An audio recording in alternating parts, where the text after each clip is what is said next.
कहते हैं, भगवान कुछ लेता है तो उससे ज्यादा देता भी है। रायगढ़ के 90% दृष्टिबाधित अर्जुन झा ने यह सच साबित कर दिया। अपनी कमजोरी को हथियार बनाकर ऐसा कर दिखाया, जिसे आम व्यक्ति सोचकर ही कदम पीछे ले जाते हैं। अर्जुन झा लोक सेवा आयोग की परीक्षा में पहले ही प्रयास से सफलता हासिल किए। जब विजुअल हैंडीकैप के लिए आयोग ने सीट कम कर दी तो हाईकोर्ट के माध्यम से आयोग से लड़कर आज असिस्टेंट प्रोफेसर बन कॉलेज के विद्यार्थियों को इतिहास पढ़ाएंगे। अर्जुन बताते हैं कि साल भर के भीतर उन्हें हाईकोर्ट से राहत मिल गई। अब वे सारंगढ़ के शासकीय महाविद्यालय में छात्रों को इतिहास पढ़ाएंगे। असिस्टेंट प्रोफेसर बनने का सफर आसान नहीं था। जन्म से 90% दृष्टिबाधित होने की वजह से काफी दिक्कतों का सामना करना पड़ा। पढ़ाई करने के लिए दूसरों पर निर्भर रहना पड़ा। लेकिन इनकी बुद्धि इतनी तीव्र है कि एक बार पढ़ने के बाद वह नहीं भूलते। यही वजह है कि पहले ही प्रयास में लोक सेवा आयोग जैसे कठिन परीक्षा में सफलता प्राप्त कर लिए। केवल 10% दिखाई देने की वजह से खुद लिख नहीं सकते, लेकिन परीक्षा में उनके लिए दूसरा कोई लिखता है। इसमें भी वे अव्वल रहते हैं। स्कूली पढ़ाई सामान्य बच्चों के बीच रायगढ़ में हुई। उच्च शिक्षा के लिए उन्होंने ब्रेल लिपि में भी पढ़ाई लिखाई सीखी, जिसके बाद वापस रायगढ़ आकर शासकीय महाविद्यालय में ग्रेजुएशन पूरी की और प्रतियोगी परीक्षा की तैयारी में जुट गए।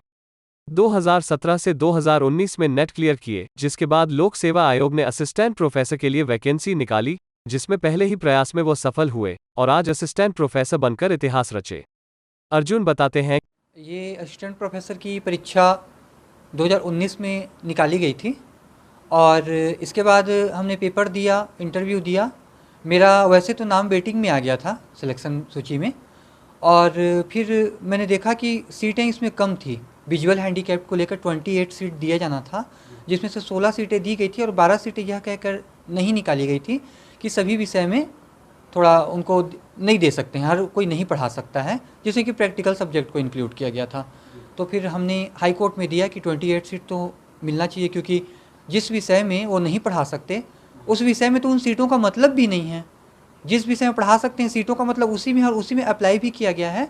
तो हमने फिर हाई कोर्ट में इसी चीज़ को रखने का प्रयास किया और माननीय हाई कोर्ट ने हमारे पक्ष में निर्णय देते हुए शासन से ये निर्देशित किया कि आप उन 12 सीटों को भी उन्हीं कन्वीनियंट सब्जेक्ट में जोड़िए और सभी को आप मौका दीजिए। तो शुरुआती पढ़ाई कैसे हुई और पढ़ाई कैसे करते थे? शुरुआती पढ़ाई की अगर बात करें तो मेरा स्कूल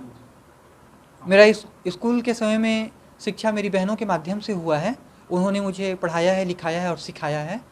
इसके अलावा अगर मैं कॉलेज शिक्षा की बात करूं तो कॉलेज एजुकेशन में मुझे मेरे दोस्तों का बहुत ज़्यादा सहयोग मिला है।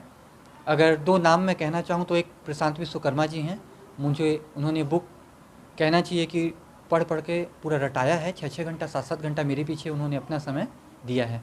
इसके अलावा भाई सौरभ थे, एक सौरभ सराफ, उन्होंने मेरे पीछे अपना समय दिया है, पढ़ने लिखने सब चीज़ में, आना जाना हर चीज़ में मेरे साथ उन्होंने दिया। तो दोस्तों का बहुत ज़्यादा सहयोग मेरे साथ रहा। इसके अलावा अगर आप तैयारी की बात करेंगे तो असिस्टेंट प्रोफेसर के लिए एक परीक्षा होती है नेट की, नेशनल एलिजिबिलिटी टेस्ट।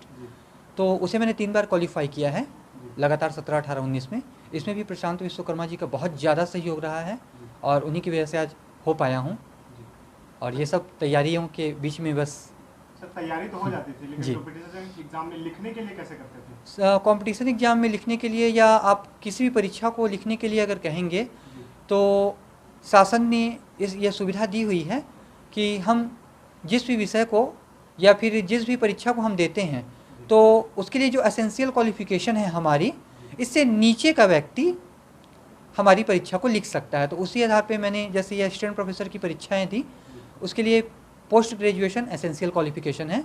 तो मेरी परीक्षा के लिए आपका अंडर ग्रेजुएशन का जो स्टूडेंट है, एक बीएससी का मेरा मित्र था विशाल तिवारी, उन्होंने मेरी परीक्षाएं लिखी हैं। सर, इस मुकाम तक पहुंचे कितनी चुनौतियां, कौन आपके पीछे इसमें सपोर्ट की? सर, अगर इसके पीछे चुनौतियां और उससे लड़ने के लिए मदद की बात अगर कहेंगे तो बहुत सारे लोगों का सहयोग रहा।